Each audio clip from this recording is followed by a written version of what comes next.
품고 주를 찬양하라 이란 제목으로 주의 말씀을 함께 나누고자 합니다.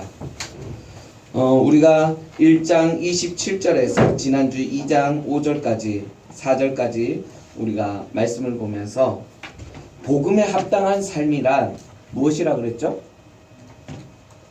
복음에 합당한 삶. 네.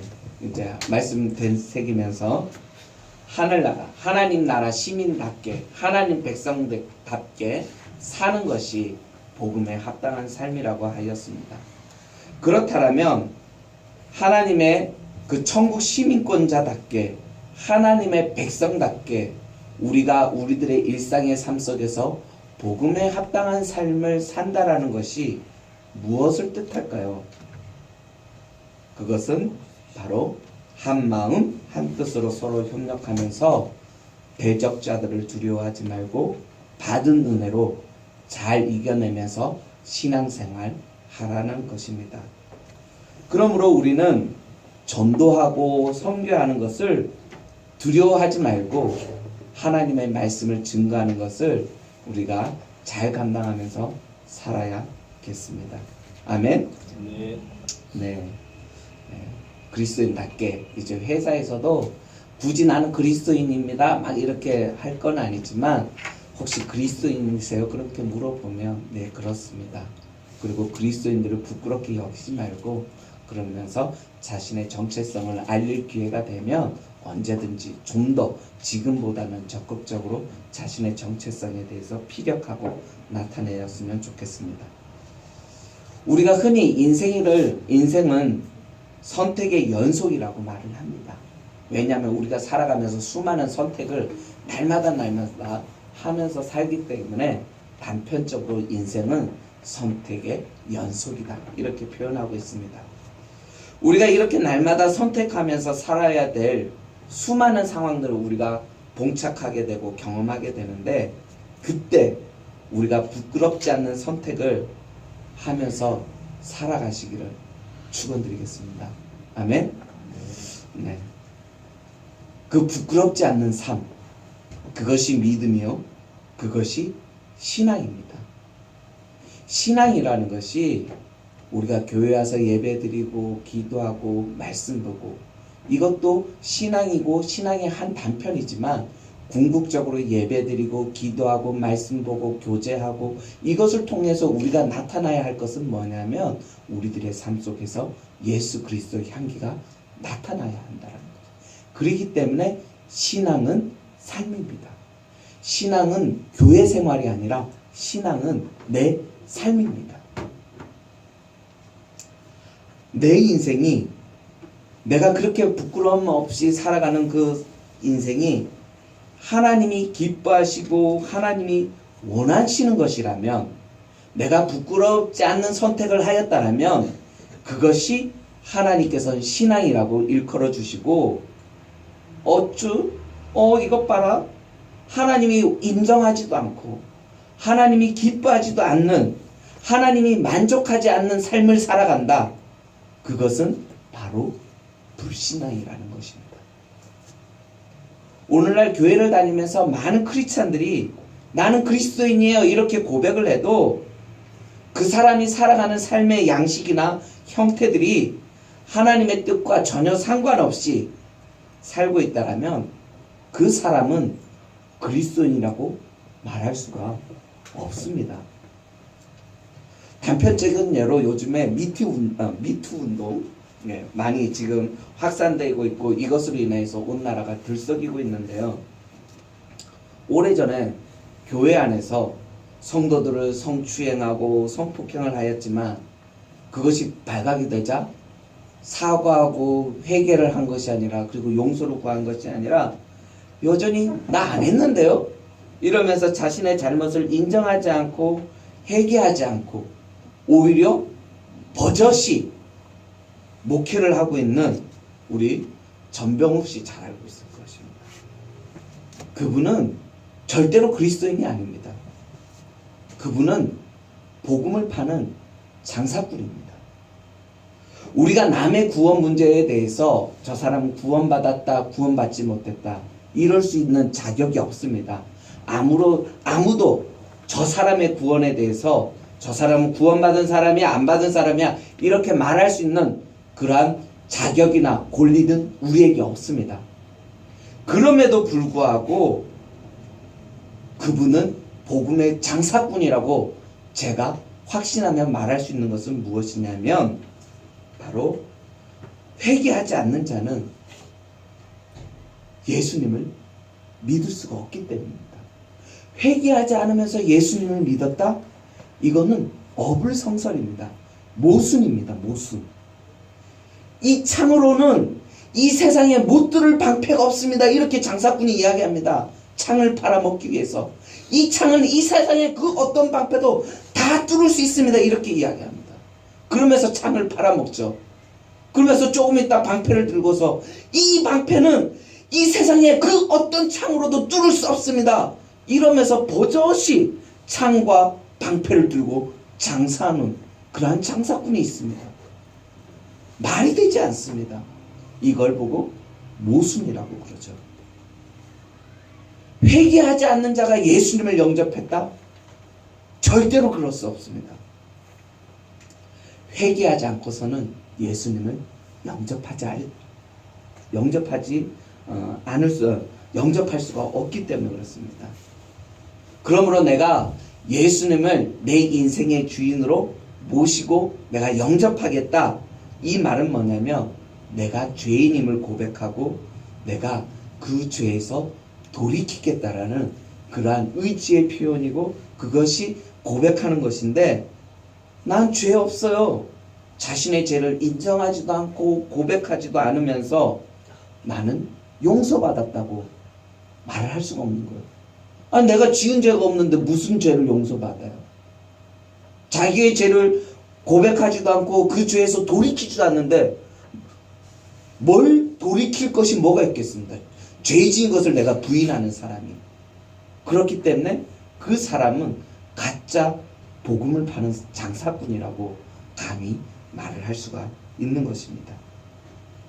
우리는 요즘에 그래서 미투 운동으로 저는 조재현 연극배우를 좀 좋아했었는데 이분도 실수를 했더라고요. 근데 이분은 그래도 실수했는데 바로 그 다음날 내가 죄인입니다 이러면서 그러면서 자기의 그 모든 것을 다 내려놨어요.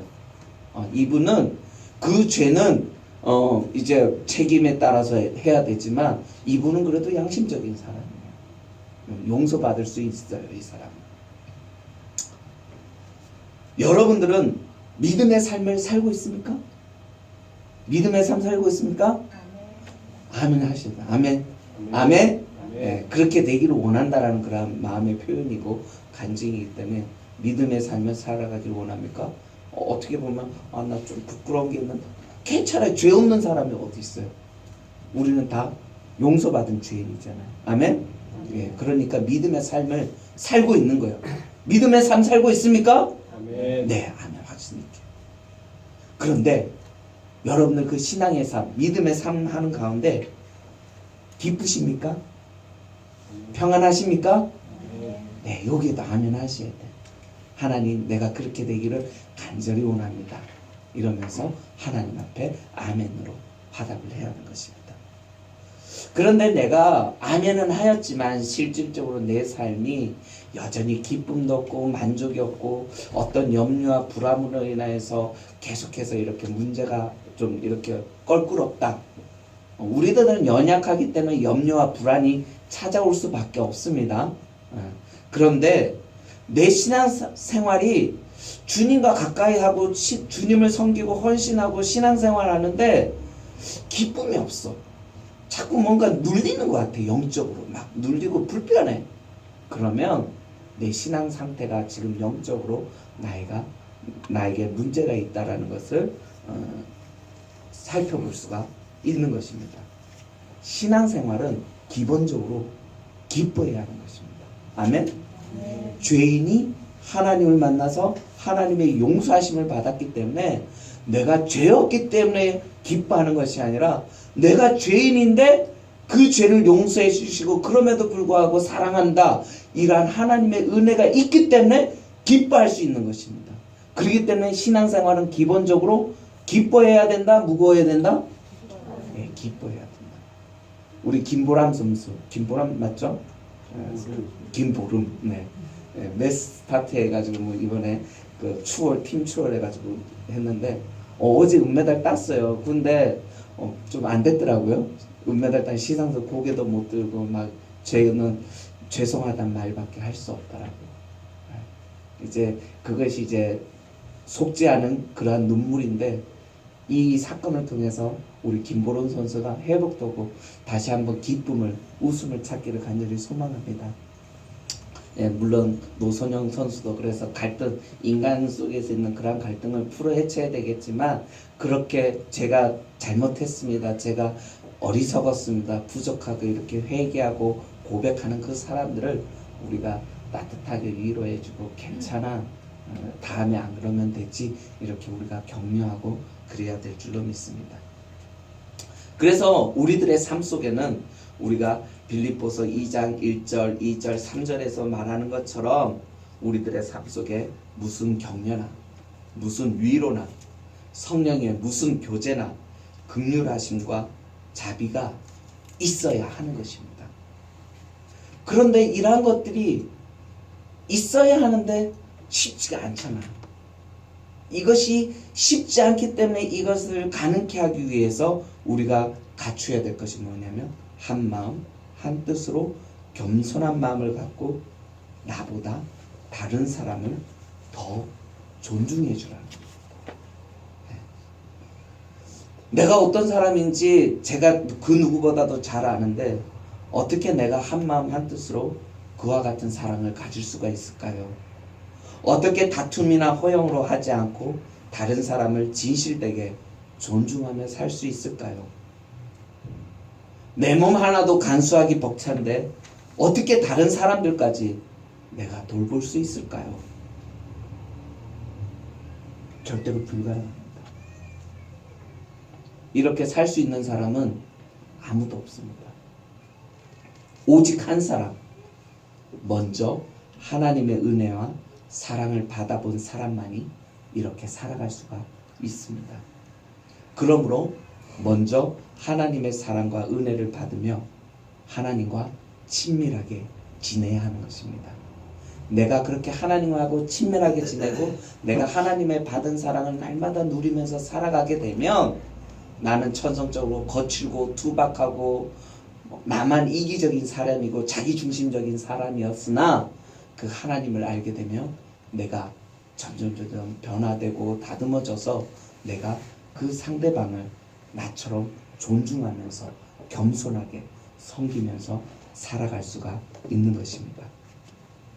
이처럼 빌립보서 1장 27절에서 우리가 오늘 읽었던 2장 11절까지는 우리가 신앙생활 할 때 아주 중요한 원리를 설명해 주고 있기 때문에 우리가 빌립보서 2장 5절 말씀, 특별히 다음 달에 이 말씀을 암송하게 되는데 이 말씀을 외워야 하는 것입니다. 아멘. 네. 하나님은 왜 영적 전쟁을 치르면서 힘들게 사는 그리스도인들에게 겸손하고 사랑하고 섬김의 삶을 강조하는 것일까요? 왜 이웃을 불쌍히 여기고 다른 사람을 존중해 주어야 하나요? 왜 우리가 겸손하게 살아야 하나요? 다 이유가 있어요. 그냥 윤리 도덕적으로 착하게 살아라 그런 말이 아니에요.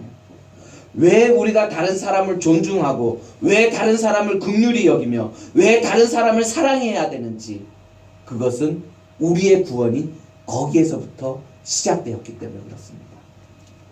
하나님이 우리를 불쌍히 여기시고 죄인된 우리를 존중해 주었기 때문에 우리가 그 받은 은혜를 기억하면서 그렇게 살아야만 하는 것입니다. 내가 그 이전에 그 사람처럼 살았던 존재이기 때문에 그런 것입니다. 그래서 타종교에서 말하는 인류 보편적인 사랑을 말하는 것과 하나님의 여기에서 말하는 이웃을 사랑하며 살라라는 그 말은 다른 것입니다. 타종교에서도 사랑하고 착하게 살으라는 말 하잖아요. 그 착하게 살으라는 말과 오늘 이 본문에서 말하는 너희들은 겸손하고 사랑하고 다른 사람을 돌봐주면서 살으라, 이 말은 근본적으로 틀린 것입니다. 왜 그럴까요? 왜냐하면 타 종교에서 모든 신자들은 그가 섬기고자 하는 그 신들로부터 선행적으로 그 사랑과 그러한 긍휼을 받아본 적이 없기 때문에 그렇습니다. 그러한 사랑과 긍휼을 받아본 적도 없는 사람이 어떻게 그럴 수가 있을까요? 그와 같이 살 수가 없는 것입니다. 불가능한 것입니다. 그래서 타 종교에서는 너가 공덕을 쌓고 나에게 지성을 드리면 내가 너의 정성을 보고서 내가 인정할 만하면, 내가 감동을 받으면 너가 원하는 것들을 내가 들어줄게. 내가 너의 그 바라는 소원을 들어줄게. 이렇게 이야기를 하는 것입니다. 그래서 그 사람의 지극정성을 보고 대단한데 단단히 마음먹었구만 그러면서 108번뇌, 108배라고 그러죠. 108배 곱하기 이제는 뭐 300배, 500배, 불교에서는 1080배, 10배를 해가지고 1080배 그러면서 수행을 하는 거죠. 그렇게 하면서 그 수행 과정을 통해서 그 감동을 시키면 불교에서는 내가 보살이 된다는 거. 내가 그러한 팔정도를 통해서 그런 수행 과정을 통해서 내가 해탈하고 깨달음을 통해서 열반의 경지에 이르러서 깨닫게 되면 내가 보살이 된다는 거. 부처가 나를 위해서 해준 게 없어요. 내가 그렇게 해서 나의 육신의 정욕과 그러한 것들을 다 벗어버리면 수행 과정을 해서 내가 열반의 경지에 올라가면 내가 신이 된다. 내가 인간으로서 최고의 그런 상태로 올라간다라는 거예요. 부처님이 한 게 없습니다. 오히려 불교는 그렇다 치고 다른 종교는 어떨까요? 다른 종교는 아까도 얘기했지만 네가 나한테 해봐. 내가 너의 그러한 신앙심과 너의 그런 열심을 보고서 내가 도와줄게. 이렇게 이야기합니다. 어떻게 보면 굉장히 못된 신이라고 할 수가 있는 거죠. 모든 인간은 아담의 선악과 이후에 죄성을 갖고 태어납니다. 쉽게 말해서 선악과 사건 이전에는 창조 때 하나님이 애초에 우리를 창조하실 때에는 착한 사람, 죄 없는 상태, 죄라는 개념을 모르는 상태로 우리들로 말하면 성선설로 우리를 만들었어요. 그런데 선악과 사건 이후에 모든 인간은 성악설로 죄를 갖고 태어나는 것입니다. 그런데 모든 종교는 너희가 나의 가호와 나의 은총을 받고자 하느냐? 그럼 한번 해봐. 이렇게 말을 하는 것입니다.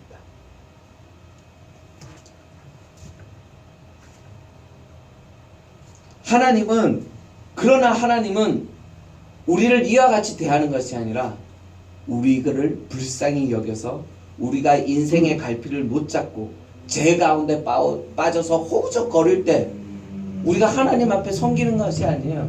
우리가 오늘날 내가 내 인생의 주인으로서 내가 열심히 살아가고 있다가 내가 감당하지 못하는 큰 일을 겪고 풍파를 겪고 나면 거기에서 기부업을 하게 되고 거기에서 이제 내가 할 수 없으니까 나를 도와줄 신을 찾는 거죠. 처음에는 뭐 알라도 찾고 뭐 이상한 신들을 다 찾아요. 삼신할매도 찾고 다 찾아요.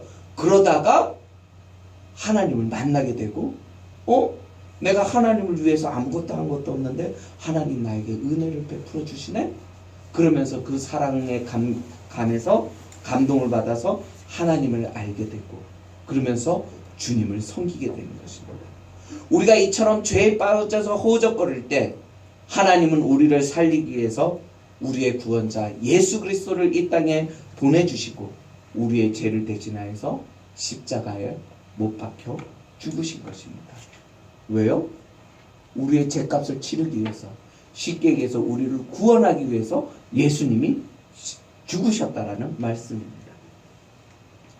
우리를 구원하기 위해서 하나님이신 예수 그리스도가 자신의 모든 권리와 자신의 모든 특권을 버리고 죽으신 것입니다.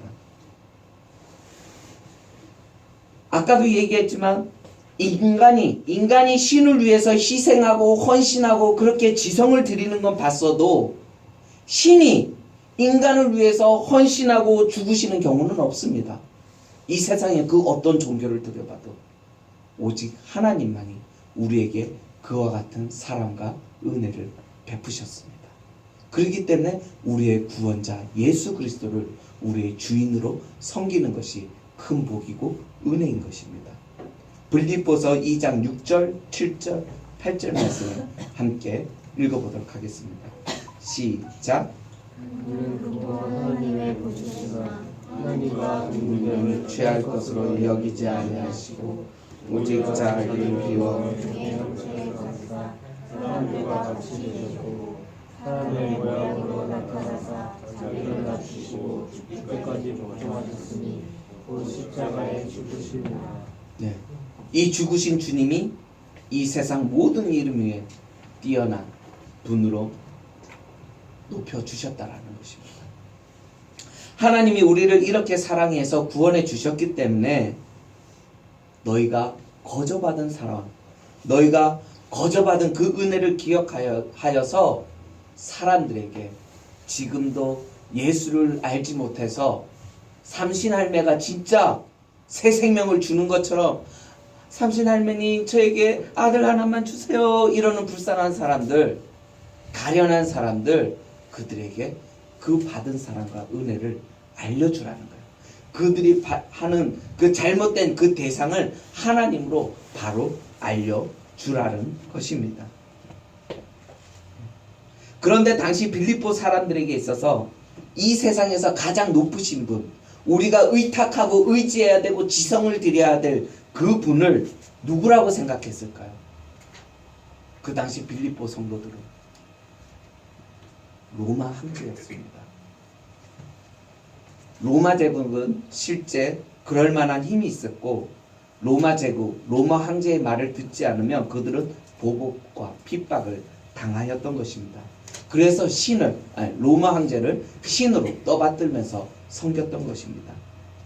그래서 로마 황제 앞에 너희가 무릎을 꿇고 굴복하면 살려주고 그렇지 않는 자들에게는 가차없이 죽였던 것을 보게 됩니다.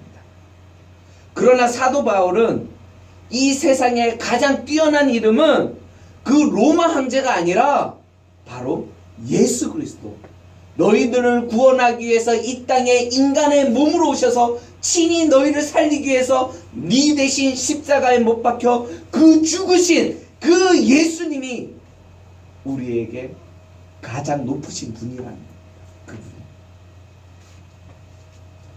여러분들의 삶 속에서 영향력을 행사하는 분은 누구입니까? 내가 지금 누구 영향을? 마나님입니까? 배우자? 네. 저는 예수님보다 더 무서운 것 같아요. 네. 아니면 자녀입니까? 아니면 돈입니까?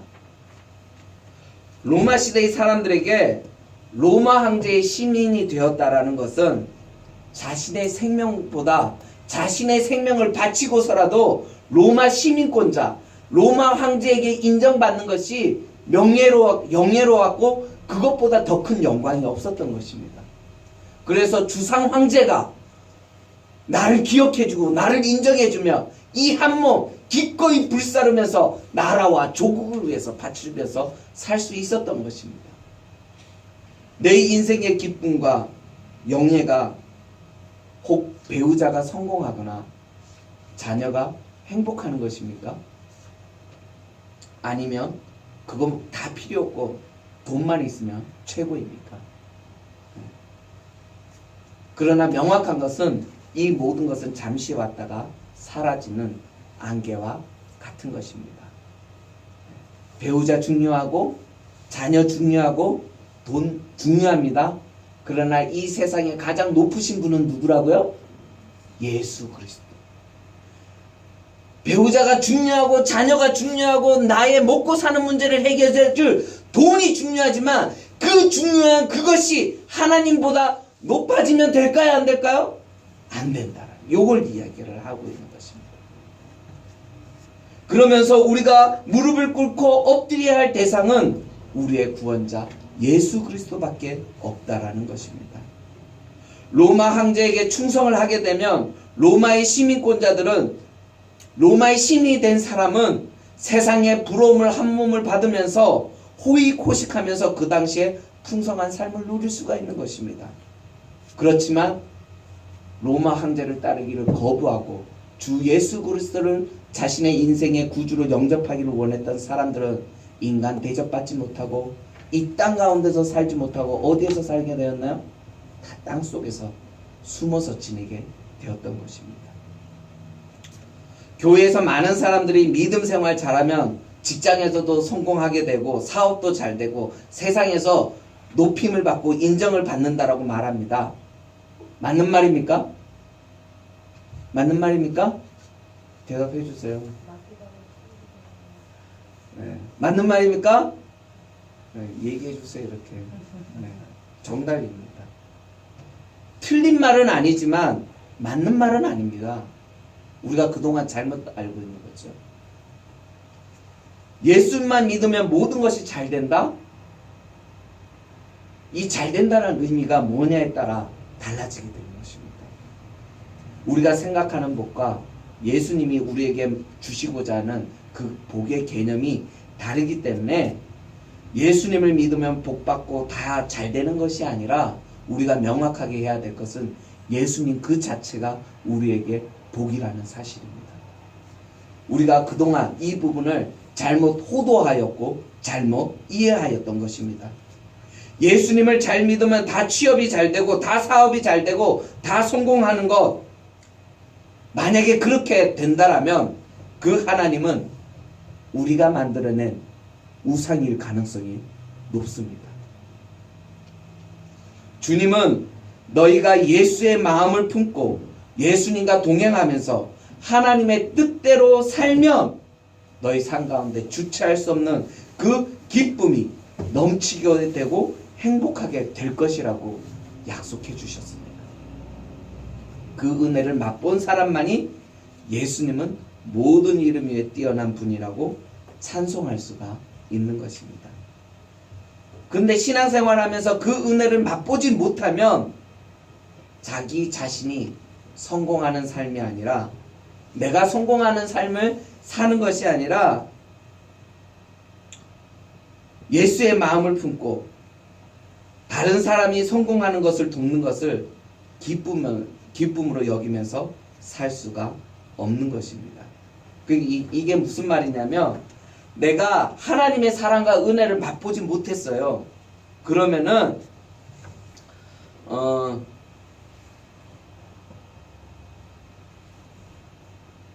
예수의 마음을 품고 다른 사람을 돌보면서 섬기는 삶을 살아가라는 것은 무엇이냐면, 살아가기 위해서는 하나님의 사랑과 은혜를 받아야지만 다른 사람을 섬기고 겸손하게 내가 겸손하면서 다른 사람을 섬길 수가 있는데, 내가 하나님의 은혜를 맛보지 못하면 다른 사람을 섬기면서 살아갈 수가 없다라는 거예요.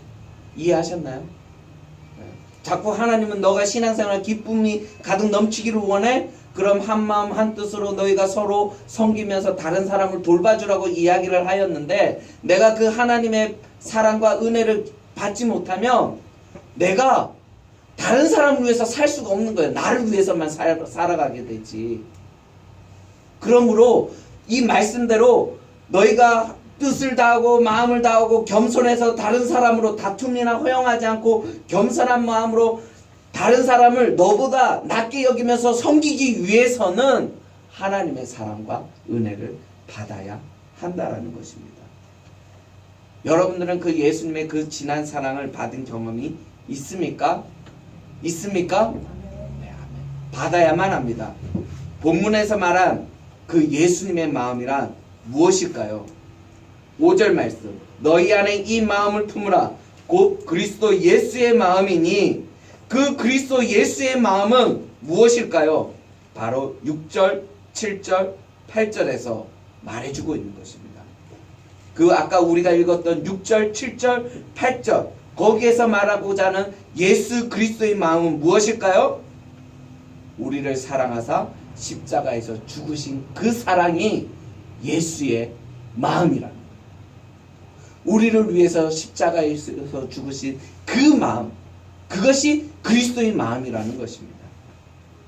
혹 지금 살아가는 데 있어서 삶에 문제가 있으십니까? 어떻게 하면 이러한 삶의 문제 앞에서 내가 기쁨으로 신앙생활을 꾸준히 하면서 살아갈 수 있을까요? 반복해서 말합니다.